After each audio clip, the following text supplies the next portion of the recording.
नमस्कार दोस्तों, एक और वीडियो में स्वागत करते हैं हम आपका। इस वीडियो में हम बताने वाले हैं कि चंद्रशेखर रावण ने एक बहुत बड़ी बात कह दी। एक इंटरव्यू के समय उन्होंने एक बहुत बड़ी बात कह दी जिसको आपको सुनना चाहिए और प्रेरणा लेनी चाहिए उनसे कि इस इंसान के जैसा हमें बनना चाहिए। चाहे वो कोई भी हो, चाहे वो लेफ़्ट विंग का हो या राइट विंग का हो, चाहे वो बीजेपी को सपोर्ट करता हो या चाहे वो भीम आर्मी को सपोर्ट करता हो, चाहे वो कांग्रेस को सपोर्ट करता हो, चाहे वो सपा या बसपा किसी को भी सपोर्ट करता हो।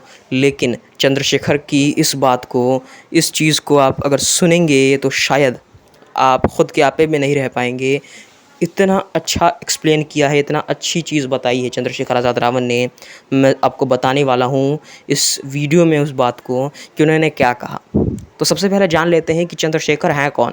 चंद्रशेखर हैं बहुजन समाज पार्टी से प्रेरित होकर, कांची राम जी से प्रेरित होकर एक खुद की पार्टी बनाई थी, भीम आर्मी पार्टी 2015 में। और साथ ही साथ ये आते हैं छुटमुलपुर से आते हैं, जो है सहारनपुर में। और सहारनपुर में एक छोटा सा गांव है छुटमुलपुर, वहीं से आते हैं चंद्रशेखर आज़ाद रावण। और इतनी बड़ा मुकाम कैसे हासिल किया उन्होंने? कल के एक पॉडकास्ट वीडियो में उन्होंने एक रिपोर्टर से ये रिपोर्टिंग करते हुए सारी बात बताई। और उसमें इन्होंने, चंद्रशेखर आज़ाद रावण ने ये कह डाला कि मैं एक छोटे गांव से बहुत ज़रूर हूँ, लेकिन बहुत बड़े काम कर दिया है चंद्रशेखर आज़ाद रावण ने, ये मैं भी कहना चाहूँगा।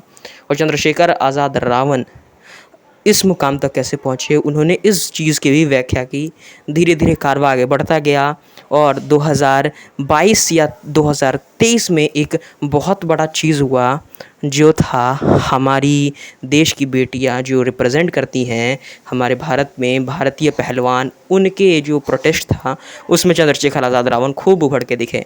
2020 में वो हाथरस कांड हो और साथ ही साथ वो दलित जो उत्तराखंड में मारा गया मुस्लिमों द्वारा, उस पर भी विचार किया चंद्रशेखर आज़ाद रावण ने।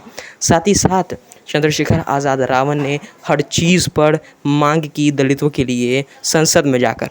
इस बात को भी बखूबी चंद्रशेखर आज़ाद रावण ने लोगों के सामने रखा। साथ ही साथ वो कहते हैं कि जब वो आंदोलन करते थे तो उनको बहुत ज़्यादा ही मार पड़ती थी और साथ ही साथ उन्हें जेल में भेज दिया जाता था।